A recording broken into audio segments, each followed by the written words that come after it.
जो कॉन्सर्ट्स में जो सब कुछ हो रहा है, जैसे हम माइकल जैक्सन के देखते हैं, डॉक्यूमेंट्रीज बनती हैं और भी बहुत से आर्टिस्ट के हम देखते हैं, क्या इस तरीके का हम कुछ देख सकते हैं कि इल्यूमिनाटी टूर से रिलेटेड कोई हम something? शूट तो बहुत कुछ कर रहे हैं और बहुत सारे एडिट्स भी रेडी किए हैं, but his vision is something else.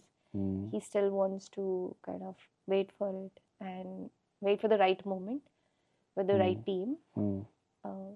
It will definitely come, but we've been shooting constantly. We've been collecting all the information and documenting his journey otherwise. अगर हम कुछ उनकी ह्यूमिलिटी के बारे में बात करें, I think he doesn't throw the weight around at all, and बहुत ही ज़्यादा मतलब genuinely like that person. I think वो भी सेम बात बोलते हैं कि ये सब म्यूजिक के लिए हो रहा है, ये मेरी वजह से नहीं हो रहा है, ये साउंड के लिए हो रहा है. और मुझे लगता है कि अगर साउंड ने वो फ्रीक्वेंसी चूज की है उनके थ्रू फ्लो होने के लिए, तो कितनी मेहनत तो मतलब उन्होंने खुद भी की होगी ना, to be able to become that channel. क्या आपको लगता है कि अगर उनकी एक्टिंग की बात करें, उनका म्यूजिक का जो उनका पूरा जो जो पर्सोना है वो इतना बड़ा बन चुका है, he is a brilliant actor. चमकीला में जो उनका परफॉर्मेंस है, कमाल का परफॉर्मेंस है.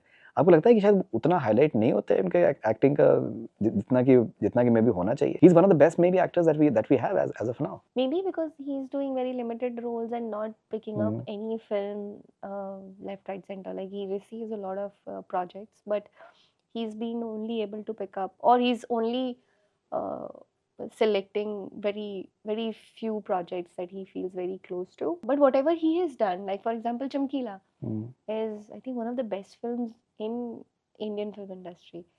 And बहुत सारे लोगों ने उसको उसके फीडबैक के तौर पे ये बोला है कि अगर किसी को फिल्म स्टडी करनी है, that's a perfect film to study filmmaking, film performance wise, music wise, perfect combination of all the right people on a film. Chamkila has been one of the most well reviewed films of this year. लेकिन बाकी उनके सारे जो I think जो खबरें आती हैं वो इतनी बड़ी बन जाती हैं. अब जैसे फॉर एग्जांपल ये भी चीज़ सामने आती है, मैं आपको बताऊं कि जैसे सरी में, जहाँ पर मैं हूँ, वहाँ पर कल की 2898 AD पिक्चर आई थी, वो बहुत ज़्यादा चल रही थी. सो मुझे मैंने कहा यार पिक्चर बहुत it's doing very well. So someone told me कि वो दिलजीत का गाना है उसके अंदर प्रभास के साथ में, तो वो एक फैक्टर है कि दैट पंजाबी उसको खूब जाके देख रहे हैं. सो अभी जो उनकी कोलैबोरेशन है, जैसे प्रभास के साथ में है फॉर एग्जांपल, या फिर नैना जो गाना उनका क्रू का बहुत ज़्यादा, बहुत से लोगों का मानना ये है कि फिल्म का जो बॉक्स ऑफिस पे भी उसका असर पड़ा है, his presence in the film and the fact that the song became very very big. So in collaborations को आप कैसे देखते हैं and how he is contributing? वो अनंत अंबानी की उसमें जाते हैं संगीत में नहीं, वो जब प्री वेडिंग जो था वहाँ पर, और लोग कहते हैं कि मे बी सबके बियॉन्ड वो आगे चले जाते हैं. The way he was received was phenomenal. How do you look at this? मुझे लगता है वो ना, वो खुद इतने प्यारे इंसान है ना कि वो जो भी करते हैं ना, लोगों को उसमें प्यार ही दिखता है. और शायद इसलिए और बिकॉज लोग उनको उस चीज को लेके बहुत प्यार करते हैं, that everything he does, people love it, people like to watch him like that.